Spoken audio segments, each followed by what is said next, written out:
কারণ মাহদি আসার আগে এক হাদিসে ওই জামানার চিত্র বলা হয়েছে। ওই সময় চিত্র হবে এমন, মুসলমানদের একটা গুপ্ত ভান্ডার নিয়ে তিনজন ব্যক্তির বিরুদ্ধে লড়াই হবে, যাদের প্রত্যেকে প্রিন্স হবে, কুল্লুহুম ইবনু খলিফা, নবী শব্দ, তাদের প্রত্যেকে হবে খলিফার সন্তান। তো খলিফা তো আর তিনজন হয় না, তার মানে এখানে খলিফা বললেও বুঝলাম রাজা বাদশাহ আর কি, কারণ খলিফা এক দুনিয়া একজনই হয়, তিনজন হয় না। তাহলে তিনজন যেহেতু নবী বললেন, তার মানে তিনজনের ক্ষেত্রে খলিফা শব্দ বললে উদ্দেশ্য হলো রাজা বাদশাহ। তাহলে তিন রাজার সন্তান একটা গুপ্ত ভান্ডার নিয়ে যুদ্ধে লিপ্ত হবে, কিন্তু নবী বলেছেন তিনটাই মরবে, কারো হাতে গুপ্ত ভান্ডার যাবে না। তিনটাই মরবে, কারো হাতে গুপ্ত ভান্ডার যাবে না। এরপর পশ্চিম দিক থেকে এমন এক বিশাল বাহিনী আসবে যাদের পতাকার রং হবে কালো। নবীজি বলেছেন পতাকার রং হবে কালো। সুম্মা ইয়াকতুলুনাকুম কাতলান লাম ইউকতালহু কওমুন, নবী বলেন তারা তোমাদেরকে এমন মারবে, এমন হত্যা করবে, পৃথিবীর ইতিহাসে কোন জাতির এত হত্যা করা হয় নাই, এই হারে তোমাদেরকে হত্যা করবে। তার মানে কালো রং দেখলেই সবসময় নিরাপত্তার প্রতীক ভাবার সুযোগ নাই। আল্লাহ নবী তার যে ঝান্ডা ব্যবহার করতেন যুদ্ধে, ওইটার রঙও ছিল কালো। আবার এখানে যে হাদিসের মধ্যে যাদের কথা বলা হচ্ছে, তোমাদের এমন মারবে, এমন খুন করবে, পৃথিবীতে এই রকম নির্মম খুন কোন জাতিকে করা হয় নাই, ওইখানেও রং বলা হচ্ছে কালো। আপনি ইতিহাস ঘাটলে দেখবেন শিয়ারা ব্যাপকভাবে কালো রং ব্যবহার করতে এখনো করে না, ব্যাপকভাবে কালো রং করে না। আবার এই কালো রং নিয়ে, কালো পোশাক নিয়ে, কালো পতাকা নিয়ে তারা বহু সুন্নি মুসলমানকে নির্মমভাবে শহীদ করে নাকি করে না? তাহলে ওই জাতি কোন জাতি হবে আল্লাহ ভালো জানে, আন্দাজি বলার দরকার নেই। এরা শিয়া হবে, এরা রাফেজি হবে, যা মনে চায় তা হোক গিয়া। যেটা আল্লাহ স্পষ্ট রেখেছেন, নবী অস্পষ্ট রেখেছেন, সেটা নিজের থেকে ব্যাখ্যা করা আরেক বল দামি। অস্পষ্ট জিনিস অস্পষ্টই থাক, যখন সামনে আসবে দেখা যাবে ইনশাআল্লাহ। কিন্তু ওই কালো বাহিনী গিয়ে যখন মুসলমানদের গণহারে হত্যা করবে, এরপর নবী বলেন এমন একজন খলিফা আসবেন যিনি হবেন মাহদি, তিনি পৃথিবীর বুকে আবার ইনসাফ কায়েম করবেন। তোমরা যদি তার যুগ পেয়ে যাও, হাদিসের শেষ কথা, ফাবাইউহু ওয়ালা হাবওয়ান আলা সালজ, বরফের পাহাড়ের উপর, মানে ঠান্ডায় যে সমস্ত দেশে বরফ হয়ে যায়, ওই বরফের পাহাড়ের উপর হামাগুড়ি দিয়ে, মানে হাঁটতে পারছো না, ওই হামাগুড়ি দিয়ে হলেও তার সঙ্গে গিয়ে দেখা করবা এবং তার হাতে হাত রেখে বায়াত করে ঐক্যবদ্ধ হয়ে যাবে। তাহলে ইমাম মাহদি আসলে মুসলমান ঐক্যবদ্ধ হবে, এটা প্রমাণিত।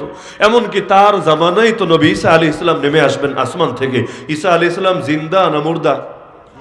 সব নবী তো জিন্দা, নিজ নিজ কবরে জিন্দা, কিন্তু ঈসা আলাইহিস সালাম তো কবরেও না, কারণ এখনো তার কাছে ওয়াফাতি আসে নাই, কারণ মিশন বাকি আছে। মিশন যতদিন বাকি থাকে ততদিন কারো মরণ হয় না।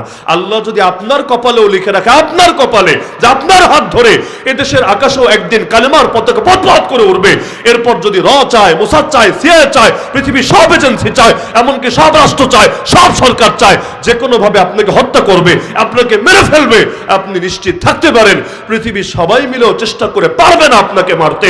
মিশন আল্লাহ আপনার কপালে যেটা লিখে রেখেছে সেটা সম্পূর্ণ হবে, এরপর আজরাইল আপনার কাছে আসবে। এজন্য আমার নবীকে খাবারে বিষ খাওয়ানো হয়েছিল 7ম হিজরিতে, খায়বার যুদ্ধের পরে। এক ইহুদি মহিলা দাওয়াত দিলেন নবীকে এবং তার সাহাবীদেরকে। নবীর উদারতা দেখেন, আল্লাহ নবীর সরলতা দেখেন, আল্লাহ নবীর আস্থার অবস্থা দেখেন। যুদ্ধই হয়েছিল ইহুদিদের বিরুদ্ধে, আবার দাওয়াতও দিল যে সেও এক ইহুদি মহিলা, কিন্তু আল্লাহ নবী তার দাওয়াত কবুল করলেন। অমুসলিমের ঘরে খাওয়া কিন্তু নিষেধ না, অমুসলিমের ঘরে খাওয়া নিষেধ না, তবে 2টা শর্ত আছে। এক শর্ত হলো যাতে নাপাক এখানে জড়িত না থাকে। অনেকে ওই গরুর মুট্টুতে সেই বিভিন্ন বরকতের নিয়াতে মিলায়, এমন যাতে না হয়, পবিত্রতা থাকে।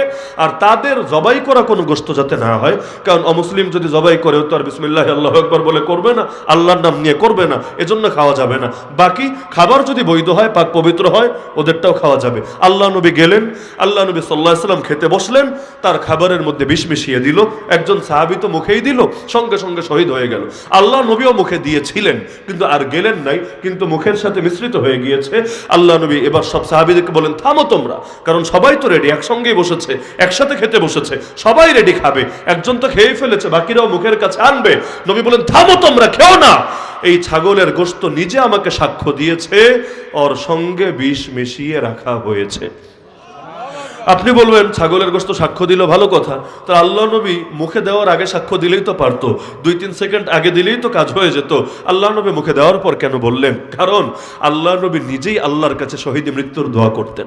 নবীর দোয়াই ছিল এটা, আয় আল্লাহ আপনার রাস্তায় বারবার শহীদ হওয়ার তৌফিক দেন, একবার না বারবার বারবার শহীদ হওয়ার তৌফিক দেন। লাওয়াদিতু আন্নী উক্তালু ফি সাবিলিল্লাহ সুম্মা হিয়া সুম্মা উক্তাল সুম্মা হিয়া সুম্মা উক্তাল সুম্মা হিয়া সুম্মা উক্তাল। তো নবী দোয়া করবেন, আল্লাহ কবুল করবেন না, এটা হয় কিভাবে? এজন্য বিষ মিশে গেল নবীর শরীরের ভিতরে, বিষ চলে গেছে। কিন্তু মিশন যেহেতু এখনো পরিপূর্ণ হয় নাই, এখনো 30 পারা কোরআন নাজিল হয়ে সারে নাই, এখনো ইসলামের অনেক বিধান বাকি আছে, বিধানগুলো শেষ হয় নাই। এজন্য বিষ ঠিকই ঢুকেছে, কিন্তু আমার আল্লাহ বিষকে বলে দিলেন, বিষ তুই থেমে যা, নিজের প্রভাব বিস্তার করিস না, শরীরের মধ্যেই থাক, বের হওয়া লাগবে না, শরীরেই থাক। কিন্তু মিশন যখন পুরা হবে আমি আদেশ দিব তোকে, এরপর বাকি কাজ হবে। আমার আল্লাহ আগুনকে যদি বলে দেন, আগুনেরও কিছু করার থাকে না। কুলনা ইয়া নারু কুনি বারদাম ওয়া সালামান আলা ইব্রাহিম। আমার আল্লাহ যদি ছুরিকে বলে দেন, ছুরিরও কিছু করার থাকে না। এত ধারালো ছুরি ইসমাইলের গলা কাটতে পারে না। আমার আল্লাহ যদি মাছকে বলে দেন, মাছ, আর এই সমুদ্রের মাছ 40 দিন পেটে রেখেও ইউনূস আলাইহিস সালামকে গিলতে পারে না। আমার আল্লাহ যদি জমিনকেও বলে দেন, ইনশাআল্লাহ গোটা অমুসলিম শক্তিকে ধ্বংস করে ইসলামের বিজয় ঘটাতে 1 সেকেন্ড টাইমও রাখবেন। সব তো আমার আল্লাহর হাতে। আল্লাহ তো জাস্ট পরীক্ষা নিচ্ছে, না হলে এমন না জগতের সবকিছু আল্লাহ নিয়ন্ত্রণের বাইরে চলে গিয়েছে, সব নিয়ন্ত্রণে আছে, জাস্ট পরীক্ষা করছে। পরীক্ষা যখন আল্লাহ চাইবেন, আদেশ আসতে দেরি, বাস্তবায়ন হতে দেরি না। তাহলে বিষ খেলেন 7ম হিজরিতে, ওই বিষের প্রভাব জাহের হলো 11 হিজরির রবিউল আউয়াল মাসের 12 তারিখে। তাহলে কই 7 কই 11, মাঝখানে এত বিশাল টাইম। আল্লাহ নবী কিন্তু দুনিয়ার বুকে স্বাভাবিকভাবেই ছিলেন। হ্যাঁ, বুখারীতে আছে, শেষ টাইমে বিষ এমন ভাবে শরীরে ছড়িয়ে গিয়েছে, আল্লাহ রাসূলের বড় কষ্ট হয়েছে। এমনকি নবী নিজে বলেন যে আমার একটা গলার রগ পর্যন্ত ছিঁড়ে গিয়েছে এই বিষের প্রভাবে। এত ভয়ঙ্কর বিষ, এত ভয়ঙ্কর। কিন্তু 3-3টা বছর বিষ কিচ্ছু করতে পারে নাই, কারণ আমার আল্লাহর আদেশে থেমে গেছে। তাই নবী ঈসা আলাইহিস সালামের মিশন শেষ না বাকি আছে? কি মিশন বাকি? সবাই জানেন, কানা দাজ্জাল, আল মাসিহুদ দাজ্জালকে ধ্বংস করবেন তিনি। এজন্য আমার আল্লাহ তাকে রেখে দিয়েছেন আসমানে। ইমাম মাহদি ফজরের নামাজে দাঁড়াবেন, ইকামত হবে, আল্লাহু আকবার বলতে যাবেন। এমন সময় দামেস্কের জামে মসজিদ, যেই মসজিদের নাম হলো জামে উমাউই, সেই মসজিদের মিনারার নিকটে 2 জন ফেরেশতার কাঁধে ভর করে আল্লাহ নবী ঈসা আলাইহিস সালাম নেমে আসবেন। হাদিসে আছে ওই সময় তার বাবরি চুল থেকে, তার চুল হবে বাবরি চুল, বাবরি চুল থেকে ঘামের ফোঁটাগুলো ঝরবে এমন ভাবে, দূর থেকে দেখলে মনে হবে যেন মুক্তোর দানা ঝরে পড়ছে তার চুল থেকে। তিনি যখন আসবেন, ইমাম মাহদি দেখবেন, আর এই ইলম তো তার আছে, হাদিস তো তিনি পড়েছেন যে তার জামানায় নবী ঈসা আসবেন। তিনি দেখে আল্লাহু আকবার না বলে একটু অপেক্ষা করবেন, নবী ঈসা আলাইহিস সালাম আসবেন। এরপর এটা দেখে ইমাম মাহদি একটু পেছনে সরে আসবেন। বড় হুজুরকে দেখলে অনেক সময় জায়গা ছেড়ে দেয় না, যে হুজুর আপনি নামাজ পড়ান, ইমাম মাহদি পেছনে চলে আসবেন। তখন আল্লাহ নবী ঈসা আলাইহিস সালাম তাকে বলবেন, আরে না, ইকামত দেওয়া হয়েছে তোমার জন্য, আর নামাজটা তুমিই পড়াবা, এটাই আল্লাহর ফয়সালা। কেন জানো? তাকরিমাতাল্লাহি লিহাদিহিল উম্মাহ, আমার আল্লাহ উম্মতকে সম্মান দিয়েছেন, এই মুহাম্মদ সাল্লাল্লাহু আলাইহি ওয়াসাল্লামের উম্মতকে সম্মান দিয়েছেন। তাদের উম্মতের একজন হবে ইমাম, আর আমি হব তার মুক্তাদি। সুতরাং নামাজ পড়াবা তুমি, তোমার পেছনে নামাজ আদায় করব আমি। আমরা বুঝলাম উম্মতের গুরুত্ব কি, কিন্তু নবী ঈসা আলাইহিস সালাম বুঝবেন এবং ইমাম মাহদিকে নামাজের মধ্যে দিবেন। অবশেষে তার জামানায় নবী ঈসা আলাইহিস সালাম তার কাজকে সম্পূর্ণ করবেন। এমনকি মজার বিষয় হাদিসের মধ্যে আছে, কিয়ামতের যদি একদিনও বাকি থাকে, একদিন, মাত্র একদিন, আল্লাহ নবী বলেন আল্লাহ ওই দিনটারে লম্বা করে দিয়ে হলো মাহদিরে পাঠাবেই পাঠাবে। এমনকি মাহদি আসবে কোন বংশ সেটাও নবী বলে দিচ্ছেন, আল মাহদিয়্যু মিন ইতরাতি মিন ওয়ালাদি ফাতিমা, মাহদি আসবে আমার বংশে এবং ফাতেমার সন্তানদের ভেতর থেকে। এখন ফাতেমার সন্তান হাসানের বংশ থেকে না হুসাইনের বংশ থেকে, এটা নিয়ে ইখতিলাফ আছে। বিশুদ্ধ একটা মত পাওয়া যায় যে মূলত তিনি হবেন হাসান রাদিয়াল্লাহু আনহুর বংশের বাবার দিক থেকে, আর মায়ের দিক থেকে হবেন হুসাইন রাদিয়াল্লাহু আনহুর বংশের। মানে 2 বংশই মিলে গিয়েছে বাপ আর মায়ের ক্ষেত্রে এসে। হুসাইন রাদিয়াল্লাহু আনহুর বংশে বহুত বড় বড় ব্যক্তিরা এসেছেন, সেই তুলনায় হাসান রাদিয়াল্লাহু আনহুর বংশে ওই রকম বরেণ্য লোক ওই তুলনায় একটু কমই দেখা যায়। কিন্তু আল্লাহ নবীর ক্ষেত্রে যেমন হয়েছে, ইসহাক নবীর বংশে কত নবী আসলো, সব নবী ইসহাক নবীর বংশে, আর ইসমাইল নবীর বংশে কোনো নবী নাই নাই নাই নাই নাই নাই লাস্টে গিয়ে মাত্র একজন আসলেন। এমন একজন আসলেন পুরো সব নবীর চাইতে শ্রেষ্ঠ হয়ে গেলেন। তাহলে সংখ্যা কত এটা বিষয় না, সংখ্যা কত এটা বিষয় না। গত রাত্রে এক মাহফিল শেষে কালীগঞ্জে একজন আমার সাথে দেখা করে বলছে, হুজুর বিয়ে হয়েছে 14 বছর হয়ে গেছে, কোনো বাচ্চা কাচ্চা হয় না, দিলে বড় পেরেশানি কাজ করছে, একটু দোয়া কইরা।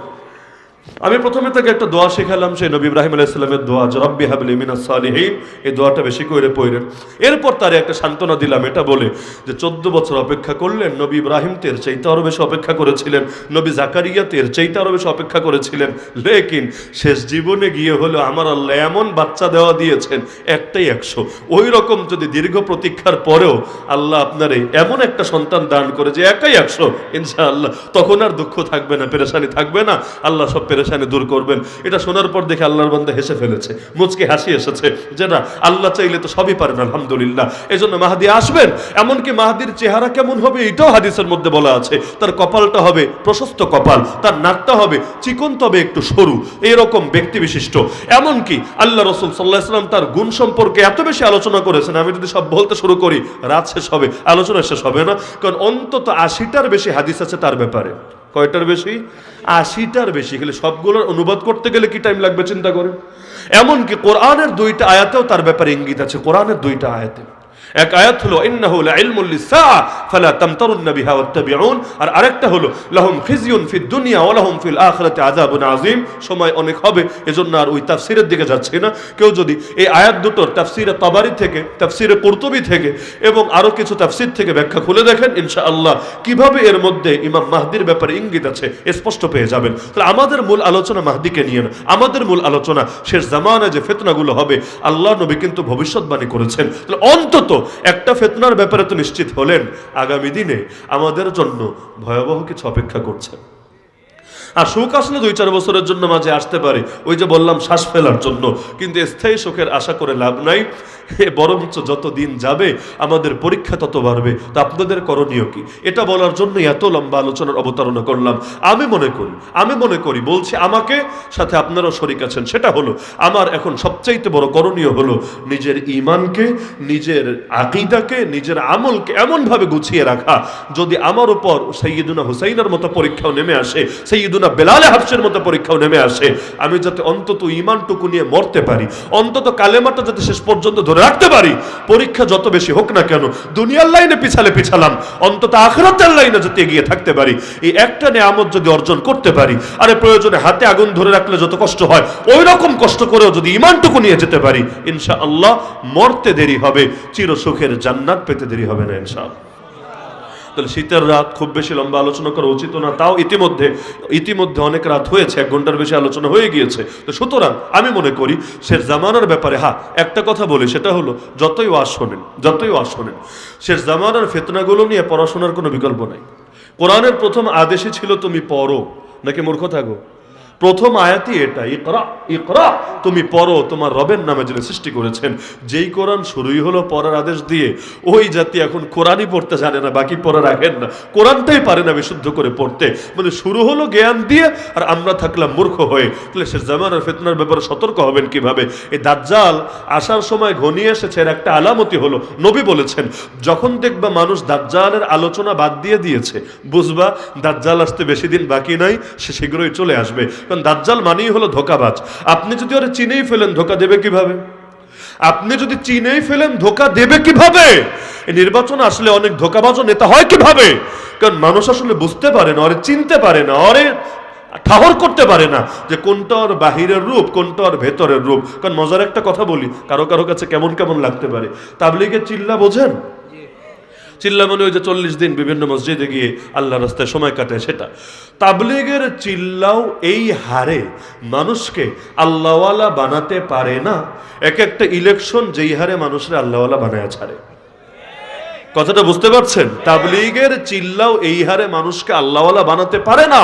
একটা ইলেকশন আসলে যেই হারে হাসান বসরি, যেই হারে রাবেয়া বসরি, যেই হারে কনফার্ম জান্নাতি, যেই হারে এইমাত্র জান্নাত থেকে পালিয়ে আসা ব্যক্তি, মানে এই 2 মিনিট আগে জান্নাতেই ছিল, ফেরেশতারা হয়তো দেখে শুনে রেখেছে, কোনো এক ফাঁকে চান্স পেয়ে তালাটা খুলে জমিনে নেমে এসেছে। এই হারে লোক বাংলাদেশে কম দেখা যায় না, অনেক বেশি দেখা যায়। তো মানুষ বুঝতে পারে না, তারা চিনতে পারে না, তারা জানতে পারে না, যার কারণে বারবার ধোঁকা খেয়ে খালি বোকা হয়। এটাই তো সরল বাস্তবতা। তাহলে চিনতে পারলে কিন্তু ধোঁকা থেকে বাঁচা সহজ হয়ে যায়। এজন্য দাজ্জাল অনেক দেরিতে আসবেন, অনেক কাছে আসবে। এটা বুঝতে চাইলে খালি সমাজের দিকে তাকান যে দাজ্জাল নিয়ে নবী কি পরিমাণ আলোচনা করতেন, সাহাবীরা কি পরিমাণ আলোচনা করতেন, আর আমাদের মধ্যে কি কম পরিমাণ আলোচনা হয়, ওইটা সামনে রাখলেই বুঝবেন বেশি দিন বাকি নাই।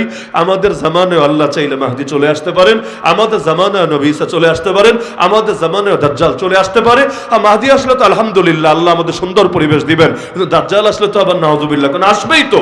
যখন আসবে এই হারে মানুষ তার দলে ভিড়বে, এই হারে মানুষ ঘরে গিয়ে নিজের মা বোন স্ত্রীকে পর্যন্ত রশি দিয়ে বেঁধে রাখবে পিলারের সাথে, যে পাচ্ছে না তারা গিয়ে আবার যোগ দেয় দাজ্জালের বাহিনীতে। এই গণহারে বাড়বে। সুতরাং আমার অনুরোধ থাকবে, আল্লাহর ওয়াস্তে হাত জোর করে অনুরোধ করি, বিশেষ করে যারা পড়ালেখা জানেন এবং বইপত্র পড়ার অভ্যাস আছে, আলেমদের থেকে পরামর্শ নিয়ে আপনার যোগ্যতার লেভেল অনুসারে প্রত্যেকে শেষ জামানার ফিতনা নিয়ে, শেষ জামানার যুদ্ধগুলো নিয়ে, শেষ জামানার নবীর ভবিষ্যৎবাণীগুলো নিয়ে, কোরআন আর হাদিসে যা আছে অন্তত এতটুকু পড়াশোনা করবেন ইনশাআল্লাহ। নিয়ত আছে তো ইনশাআল্লাহ। আর যারা নিজেরা পড়তে জানেন না, তারাও কোনো আলেমের কাছে গিয়ে হোক অথবা যে কোনো ভাবে তালিমের আয়োজন করে হোক শেখার চেষ্টা করবেন ইনশাআল্লাহ। কারণ নবী ফালতু শিক্ষা আমাদের দেন নাই, নবী যেটা দিয়েছেন কাজে লাগবে বলেই দিয়েছেন। যদি শিখে রাখেন আলহামদুলিল্লাহ বড় বিপদ থেকে বাঁচতে পারবেন, আর যদি গাফেল থাকেন ইমান নিয়ে মরতে পারবেন কেন ওইটাও সন্দেহ আছে।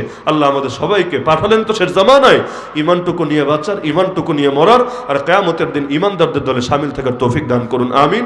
আমি স্টেজে ওঠার পরে মাইক নেওয়ার আগে এক হযরত আমাকে রিকোয়েস্ট করেছিলেন যে হুজুর একটা আমলের বয়ান করলে ভালো হয়। তা আমি ওনাকে একটু রাগত স্বরেই বললাম যে বয়ানের বিষয় কি মাইক হাতে নেওয়ার 2 সেকেন্ড আগে বলতে হয়? কারণ মাথার মধ্যে সেটআপ থাকে একটা, এখন যদি আপনি চাপায়া দেন আরেকটা, তাহলে না আমি আমারটা দিল খুলে বলতে পারবো, না আপনারটা আমি ক্লিয়ার করতে পারবো। আমলের বয়ানের তো অভাব নেই, হাজারবার করছি, কিন্তু মাথায় একটা সেটআপ থাকলে ইনশাআল্লাহ এটা অনুপকারী হবে না। তো তিনি ইতিমধ্যে নাই আমার কাছে, কিন্তু আমি আশা রাখি তিনি নাখোশ হবেন না। আমি জানি না এটা কর্তৃপক্ষের সিদ্ধান্তই ছিল না তার একার ব্যক্তিগত রায় ছিল, কারণ আমি বিকালেই খোঁজ নিয়েছিলাম যে নির্ধারিত বিষয় আছে কিনা। আমাকে বললো না, মন খোলা আলোচনা করতে পারেন। ওই সময় আল্লাহ মাথায় ঢেলে দিলেন যে শেষ জামানায় যেহেতু আছি, শেষ জামানার ফিতনা নিয়ে হালকা আলোচনা করি, কারো কাজে লাগলেও লাগতে পারে। তো 1 ঘন্টা তো আলোচনা হলো, আশা করি ক্ষতি হয় নাই আপনাদের। তো যাক আলহামদুলিল্লাহ, যদি উপকারী কিছু কথা থেকে থাকে আল্লাহ রাব্বুল আলামিন জিন্দেগিতে বাস্তবায়ন করার তৌফিক দান করুন, আমিন। ওয়া আখিরু দাওয়ানা আলহামদুলিল্লাহি রাব্বিল আলামিন।